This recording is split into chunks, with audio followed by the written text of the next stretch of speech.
Selamat malam Pak Sutam dan teman-teman sekalian. Pada kesempatan kali ini saya ingin menjelaskan cara penggunaan Bootstrap Studio. Bootstrap Studio yang sudah di-download bisa dibuka. Tampilannya akan seperti ini dan kita bisa ada dua pilihan, bisa buka file yang sudah pernah dibuat atau membuat desain baru. Saya akan menggunakan desain baru karena saya tidak pernah menggunakan Bootstrap Studio sebelumnya. Nah, seperti yang sudah saya beritahu sebelumnya, Bootstrap Studio ini mirip dengan Mobirise, yaitu aplikasi yang digunakan untuk mengedit front end. Jadi berbasis template.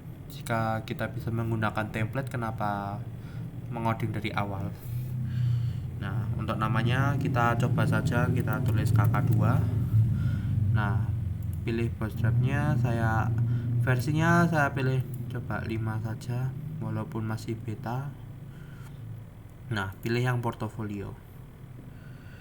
Nah, lalu kita bisa memilih create atau customize. Kita akan memilih create untuk membuat yang baru.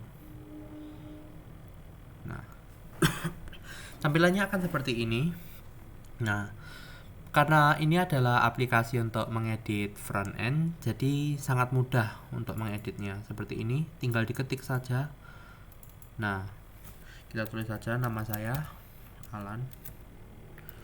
Nah, hanya dengan mengetik tempat yang kita mau, kita bisa mengedit. Kita bahkan bisa melihat tulisan di sini. Ada tempat editnya seperti di sini, ada ini link.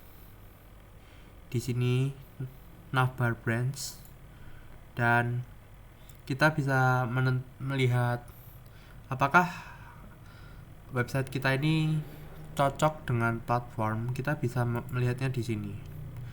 Nah, kita bisa melakukan emulator, seperti emulator kita bisa mencoba-coba di sini. Nah, ini juga sangat mudah cara penggunaannya ini, tetapi kita harus mengetahui dulu dasar dari bahasa pemrograman, karena kita tanpa mengetahui dasar kita tidak mengerti apa itu section, apa itu navbar, apa itu container. Nah, apalagi div ini yang membuat spasi. Nah, selanjutnya jika ingin mengganti gambar, tekan saja 2 kali. Nah, di sini ada pilihan. Di sini adalah opsi dari keterangan dari gambar tersebut. Nah, dari background di sini adalah nama filenya, nama file dari gambar. Kita bisa memilih background colornya. Ini kita bisa memilih dari ukuran font size. Lalu kita juga bisa mengganti gambar. Contohnya seperti di sini. Sebentar.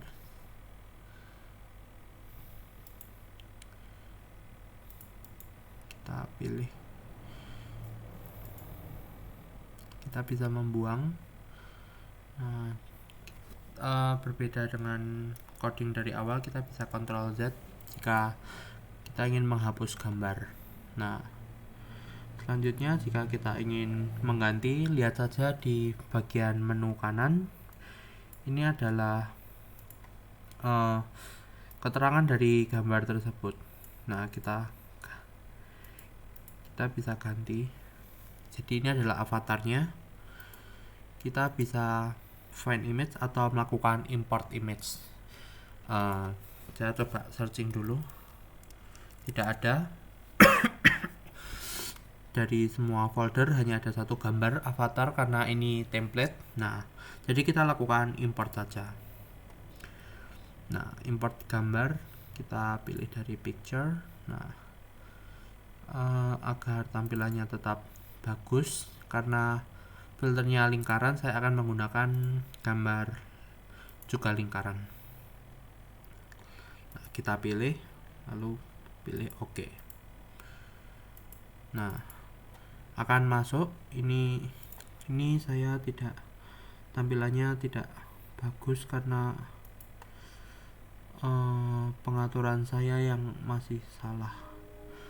Tapi begitu caranya untuk melakukan export image.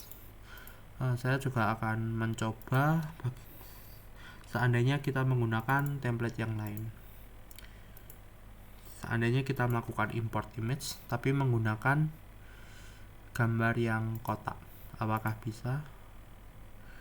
Kita akan ada pilihannya, apakah namanya akan di replace atau optimisasi. Jika kita tidak menonaktifkannya, maka ukurannya akan terjadi yang sebenarnya. Kita tidak akan override agar dataset tetap tersimpan yang lama. Nah, kita import, kita pilih OK. Nah, tampilannya masih tidak bisa diatur, ada di pengaturan sini. Ini digunakan untuk memilih warna border.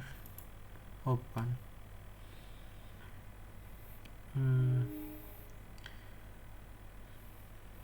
Ya seperti itu. Nah, bagian di sini paragraf, jika Anda belajar HTML, di sini tuh biasanya adalah di body. Kita bisa ketikkan apa saja, dollar ipsum. Nah, jadi dan ini juga tombolnya, kita juga bisa milih warna juga seperti ini. Jadi tidak perlu melakukan coding jika Anda melakukan backend seperti coding dari awal. Pastinya harus mencari kode warna dan juga harus memahami seperti italic, bold, dan semacamnya.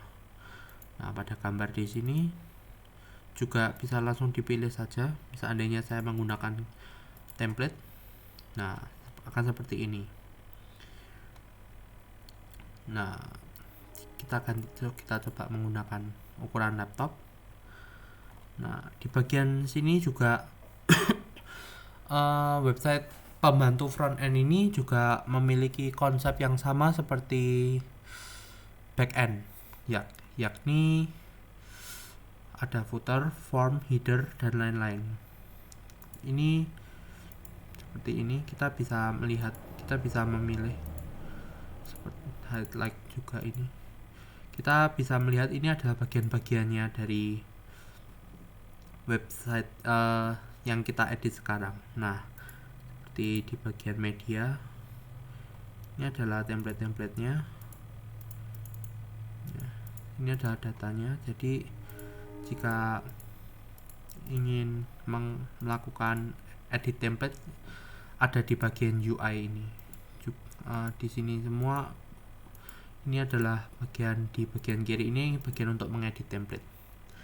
Nah, selanjutnya jika dirasa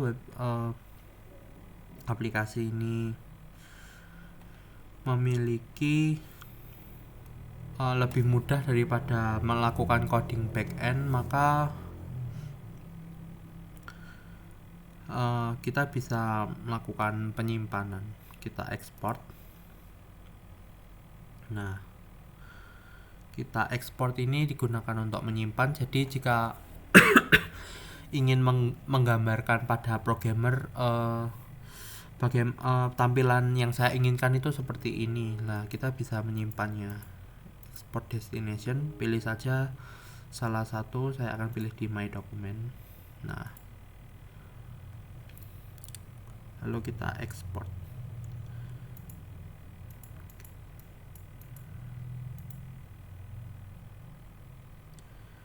Nah, ini ada notifikasi jika ekspor sudah berhasil. Ya.